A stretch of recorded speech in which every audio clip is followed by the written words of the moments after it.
अस्सलाम वालेकुम and welcome back एक बार फिर। आज हम सेकेंड ईयर की केमिस्ट्री से एक टॉपिक डिस्कस करने जा रहे हैं और उसका नाम है, उसका एक नाम तो नहीं है, बोर्ड पर बहुत सारे टर्म्स हैं जो आज हम सब आपको समझाएंगे। कन्फ्यूजन भी होती है स्टूडेंट्स को इस टॉपिक में। वो कौन कौन सी चीज़ें हैं जो कि स्टूडेंट्स चाहते हैं कि समझ आ जाए। Chiral centre, chiral centre, chiral molecule या चिरल मालिक्यूल। कायरल आप बाज़ उसको कायरल बोलते हैं, बाज़ उसको खिरल बोलते हैं, बाज़ चायरल बोलते हैं, तो आपके लिए आज़ादी है।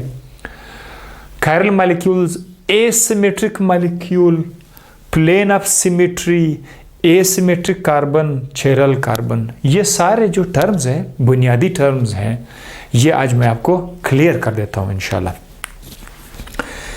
अच्छा, इन सब को समझने से पहले हम आपको सबसे पहले बताएंगे प्लेन ऑफ सिमेट्री। केमिस्ट्री से हट के इसका अपना एक मतलब होता है जिसे हम आम लाइफ में इस्तेमाल करते हैं और आप आज समझ जाएंगे। प्लेन ऑफ सिमेट्री का मतलब ये है कि एक ऐसी लाइन जो किसी एक ऑब्जेक्ट को, किसी एक चीज़ को बिल्कुल दो बराबर हिस्सों में तकसीम कर दे, दो बराबर हिस्सों में डिवाइड कर दे, उस लाइन को कहते हैं प्लेन ऑफ सिमेट्री। अब आपके सामने ये एक ऑब्जेक्ट है।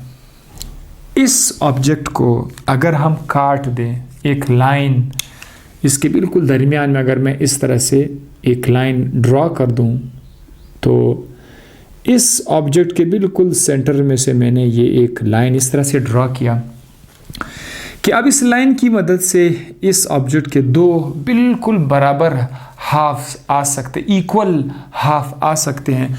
हम इस लाइन को नाम देते हैं प्लेन ऑफ सिमेट्री। हर वो चीज़ जिसके अंदर प्लेन ऑफ सिमेट्री मौजूद हों उसको बोलते हैं सिमेट्रिकल ऑब्जेक्ट्स। क्या नाम देते हैं उसको? Symmetrical objects. Symmetrical objects. तो ये क्या है?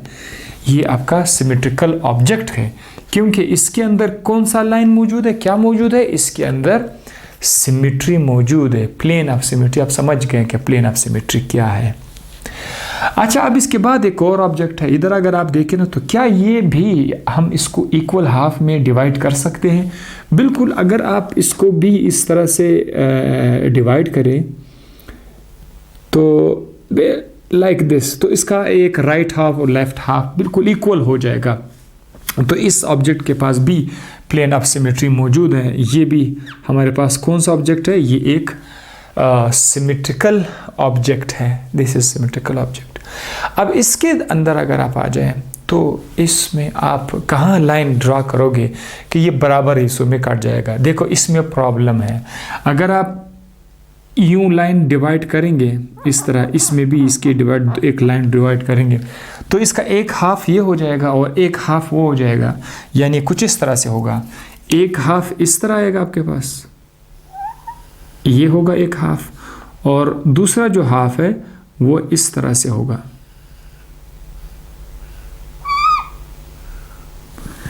ये आ जाएगा। ठीक है। तो अच्छा, मैं इसको थोड़ा सा उसको ठीक कर देता हूं। ओके, अब देखो ना, ये दो हाफ आ गए ना, ये बिल्कुल एक दूसरे से डिफरेंट, अब इक्वल हाफ नहीं हुए। तो इस तरह के दुनिया में इस तरह के ऑब्जेक्ट्स भी होते हैं जिनकी प्लेन ऑफ सिमेट्री नहीं होती है। तो ऐसे हालात में हम कहते हैं कि इसके पास प्लेन ऑफ सिमेट्री नहीं है। तो ये फिर कौन सा ऑब्जेक्ट है? ये एसिमेट्रिकल ऑब्जेक्ट है। दिस वन इज, या इसको डिससिमेट्रिकल भी कहा जाता है, डिससिमेट्रिकल ऑब्जेक्ट्स।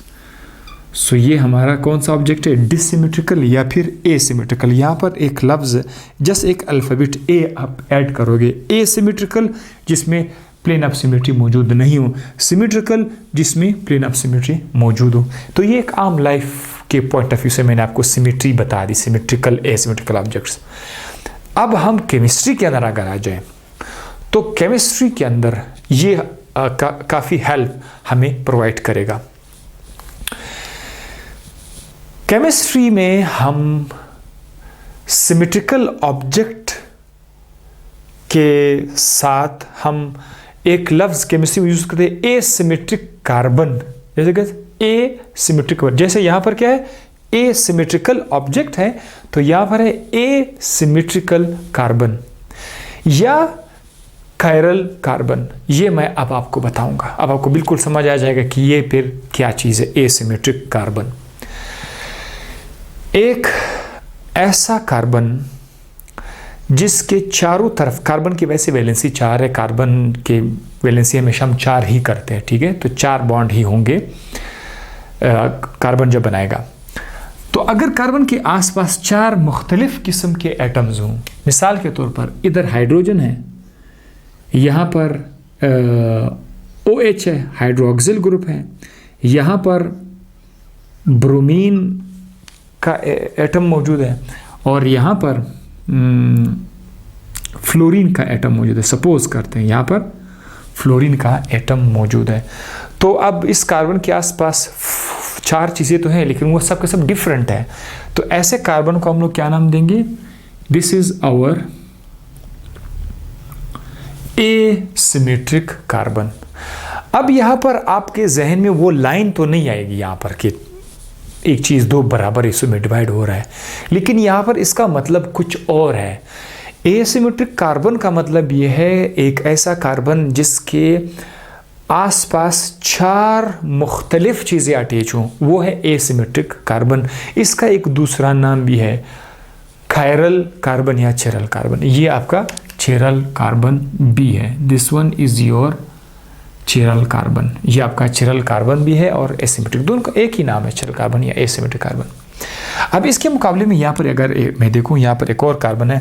इधर क्या है? इधर मैं लिख देता हूँ, लेट सपोज इधर हाइड्रोजन है, यहाँ पर फिर से हाइड्रोजन है, और यहाँ पर ब्रोमीन है, यहाँ पर चलो फ्लोरीन है। तो इस कार्बन में अगर हम देखें, इसके पास भी 4 बॉन्ड्स हैं, 4 वैलेंसीज हैं, लेकिन उसमें से 4 के 4 डिफरेंट नहीं है। क्यों डिफरेंट नहीं है?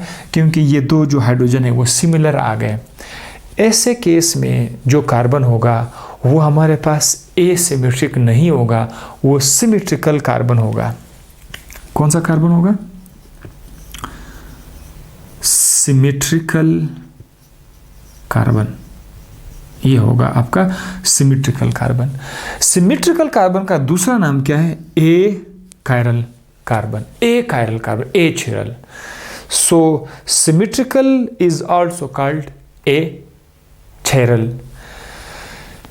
Asymmetric carbon is also called as chiral. तो अब आप देखो ना, वो कन्फ्यूजन अब आपका ख़त्म हो गया होगा। अगर यहाँ पर सिमेट्रिक के साथ ए आ रहा है तो फिर चिरल के साथ ए नहीं है, अगर चिरल के साथ ए है तो फिर सिमेट्रिक के साथ ए नहीं होगा। अब देखो ये ए चिरल, ए कायरल कार्बन का दूसरा नाम क्या है? Asymmetrical carbon. ये वो कन्फ्यूजन है जिससे अक्सर स्टूडेंट्स इसमें मुब्तला हो जाते हैं। आई होप कि इस एग्जांपल से आपका कॉन्सेप्ट क्लियर हो गया होगा। आप सिंपल सी बात है, आप अपने जहन में एक चीज़ रखें, सिमेट्रिक, एसिमेट्रिक। एसिमेट्रिक ऐसा कार्बन जिसमें 4 मुख्तलिफ चीज़ें अटैच हों, एसिमेट्रिक। और सिमेट्रिक जिसमें 4 मुख्तलिफ चीज़ें नहीं हों, 2 सिमिलर हों या 3 सिमिलर या 4 के 4 सिमिलर हों।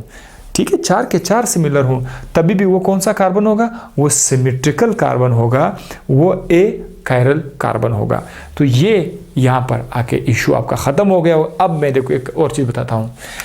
ये चीज़ क्लियर हो गया, ये चीज़ भी क्लियर हो गया। अब हम आ जाते हैं, ये जो एसिमेट्रिक कार्बन वाली बात है, एसिमेट्रिक को हम एसिमेट्रिकल मॉलिक्यूल पर भी अप्लाई करते हैं। अब आपको पता है कि केमिस्ट्री में हज़ारों मॉलिक्यूल्स होते हैं, तो ये जो लफ्ज़ एसिमेट्रिक है इसको मॉलिक्यूल पर भी अप्लाई कर सकते हैं। एक मॉलिक्यूल भी सिमेट्रिक हो सकता है और एसिमेट्रिक भी हो सकता है, मॉलिक्यूल भी हो सकता है। देखिए इस वक्त अगर आप इस डायग्राम पे देखेंगे तो यहाँ पर एक मॉलिक्यूल नहीं है, एक एटम नहीं है, बल्कि एक मॉलिक्यूल है जिसमें बहुत सारे एटम्स अटैच। तो एक मॉलिक्यूल है। इस मॉलिक्यूल के अंदर हम देखेंगे, इसको हम लोग बताना आज डिसाइड करेंगे कि आया ये मॉलिक्यूल सिमेट्रिक है या एसिमेट्रिक है, ये कायरल है या अकायरल मॉलिक्यूल है। तो आप ज़रा इसमें गौर करें, इसमें देख लें, एक कम से कम एक ऐसा कार्बन है जो सिमेट्रिक, जो एसिमेट्रिक हो। आप इसके अंदर देख लें एक कार्बन। अगर हम इस कार्बन पर देख लें तो इस कार्बन की तरफ हाइड्रोजन है, ऊपर OH है, लेफ्ट साइड पर CH3 है, नीचे अगर आप देखो तो नीचे एक बड़ा सा ग्रुप है, एक बड़ा सा ग्रुप है। ये देखो ये सारा का सारा एक बड़ा सा, सो ये एक डिफरेंट चीज़ है जो इस कार्बन के साथ अटैच है। दिस वन, ये पूरा का पूरा जो एक बड़ा सा ग्रुप है, ये एक मुख्तलिफ किस्म का चीज़ है जो कार्बन के साथ अटैच है। और ये हाइड्रोजन भी एक डिफरेंट है, OH डिफरेंट है, CH3। ओवरऑल कार्बन के आसपास मुख्तलिफ चीज़ें हैं, 4 मुख्तलिफ चीज़ें हैं। तो this carbon is asymmetric carbon. ये आपका कायरल कार्बन है, कायरल कार्बन है या एसिमेट्रिक कार्बन है। अब आप नीचे आ जाएं।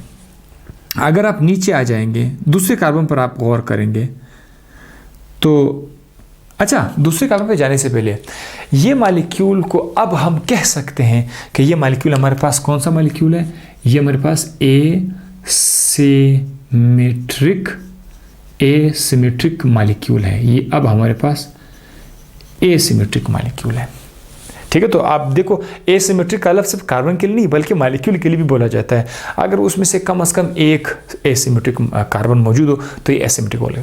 अब इस कार्बन पर अगर आप देखें तो इस कार्बन की एक तरफ हाइड्रोजन है, दूसरी तरफ OH है, ऊपर क्या है?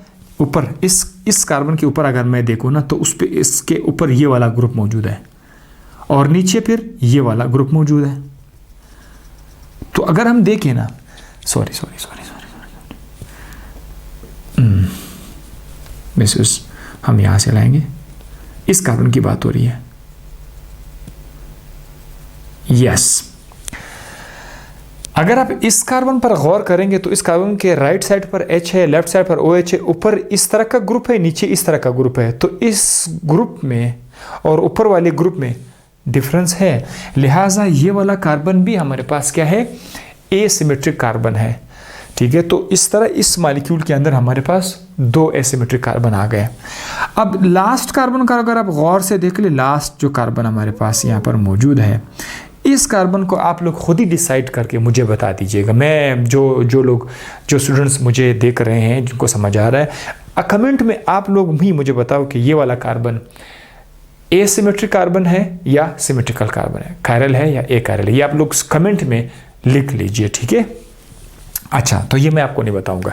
बहरहाल ऐसा मॉलिक्यूल जिसमें एक या एक से ज़्यादा सिमेट्रिकल कार्बन मौजूद हो उसको हम बोलते हैं सिमेट्रिकल मॉलिक्यूल। अब आ जाओ, बोर्ड पर कायरल सेंटर लिखा हुआ है, कायरल सेंटर, चिरल सेंटर। ओ भाई, नो इशू एट ऑल। किसी भी मॉलिक्यूल के अंदर जहाँ पर आपको एसिमेट्रिक कार्बन नज़र आ जाए तो ये एक सेंटर है। This is a centre, this is called what? Chiral chiral centre. इसको हम लोग बोलते हैं कायरल सेंटर, क्योंकि इसके अंदर कौन सा कार्बन मौजूद है? कायरल कार्बन मौजूद है, तो ये है कायरल सेंटर है। तो ये एक कायरल सेंटर है। अब ये चीज़ भी आपका क्लियर हो गया, कायरल मॉलिक्यूल भी आपका क्लियर हो गया, एसिमेट्रिक मॉलिक्यूल भी आपका क्लियर हो गया। तो और हमारे पास यहाँ पर कुछ नहीं बचा, सब कुछ आपको मैंने समझा दिया। इसका समझने का मकसद क्या था? ताकि जो सिस एंड ट्रांस आइसोमेरिज्म है, ऑप्टिकल आइसोमेरिज्म है, वो चूंकि नेक्स्ट वीडियो में आ जाएगा, उसको समझाने के लिए इन चीज़ों का होना लाजमी, और आगे बहुत सारे जगहों पर ये काम आएगा आपको। साथ ही साथ इसमें एक और लफ्ज़ मुझे नज़र आया, मिरर इमेज, जो कि अक्सर हजरात जो हैं वो इसमें कन्फ्यूज हो, यार mirror image, super impose, what is this super impose? अक्सर लोग इससे परेशान होते हैं। देखिए, अगर मैं अपना लेफ़्ट हैंड ले लूँ तो लेफ्ट हैंड के ऊपर मेरा राइट हैंड इसके ऊपर अगर मैं रख दूँ इसके ऊपर, तो उंगलियां जो है वो क्रॉस करेंगी। मतलब थंब के ऊपर जो है ये दूसरी वाली उंगलियां, मतलब जो आपका मिडिल फिंगर है, सेकंड फिंगर है, फर्स्ट फिंगर है, वो एक दूसरे के ऊपर एग्जैक्टली नहीं आएंगी। तो इसको हम बोलते हैं कि ये सुपर इम्पोज नहीं हो रहा। अगर एक और शख्स आ जाए मेरे पास तो एक ही लेफ्ट हैंड है, अगर एक और शख्स आ जाए वो अपना लेफ्ट हैंड इसके ऊपर रख देगा तो उसका जो थंब है वो बिल्कुल थंब के ऊपर आ जाएगी, ये वाली उंगली सब इसके ऊपर आ जाएगी, तो उसको बोलते हैं सुपर इम्पोज। अब देखो अगर मैं समझूं कि ये हमारे पास क्या है, ये एक शीशा है, लेट्स सपोज ये शीशा है, और शीशे के सामने अगर मैं अपना लेफ्ट हैंड रख दूं तो जो मेरा लेफ्ट हैंड है इसका जो इमेज है वो क्या होगा, इसका जो इमेज है वो इमेज राइट हैंड होगा। तो इधर अगर शीशा है ना तो शीशे में इसका जो इमेज है वो कुछ यूँ नज़र आ जाएगा, लेफ्ट हैंड का इमेज इस तरह नज़र आएगा। ये हकीकत में लेफ्ट हैंड तो नहीं है, ये तो राइट हैंड है। तो लेफ्ट हैंड का जो इमेज है, मिरर इमेज है, वो इसके ऊपर नहीं आ रहा है। तो ये जो हाथ है ये एसिमेट्रिक है। हाथ क्या है? हाथ एसिमेट्रिक ऑब्जेक्ट है। मैं आपको पहले से भी सिमेट्रिक असिमेट्रिक बता चुका हूं। जो चीज़ें एसिमेट्रिक होती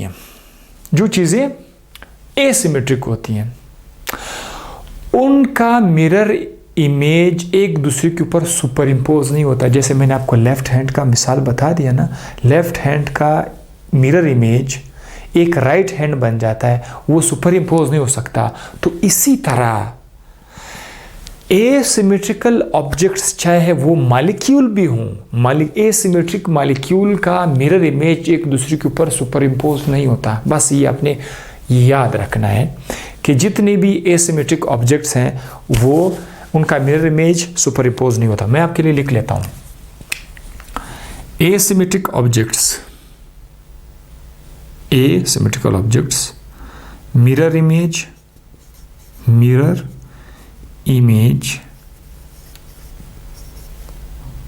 ये ईता बहरहाल mirror image does not super impose. तो जो एसिमेट्रिक ऑब्जेक्ट्स है उनका मिरर इमेज उसके ऊपर सुपर इम्पोज नहीं होता है। ये एक आइडिया भी आपको आखिरकार मैंने बता दिया। और लेक्चर ख़त्म करने से पहले मैं आपको बताना चाहूँगा मेरे तमाम के तमाम स्टूडेंट्स कि आपकी ज़िंदगी, आपका जिस्म जो बनाया गया है ये सिर्फ़ और सिर्फ खाने पीने के अलावा क्या कहते हैं, नौकरी, बीवी, बंगला, गाड़ी के अलावा इसको जिसने बनाया हुआ है, खालिक ने जो बनाया हुआ है, इसका एक बहुत बड़ा मकसद है। इस मकसद को आप खुद जानने की कोशिश करें कि इस जिस्म का ऐसा क्या एक बहुत बड़ा ग्रैंड, बहुत बड़ा पर्पज़ है, वो क्या है, वो आप लोग खुद जानने की कोशिश करें।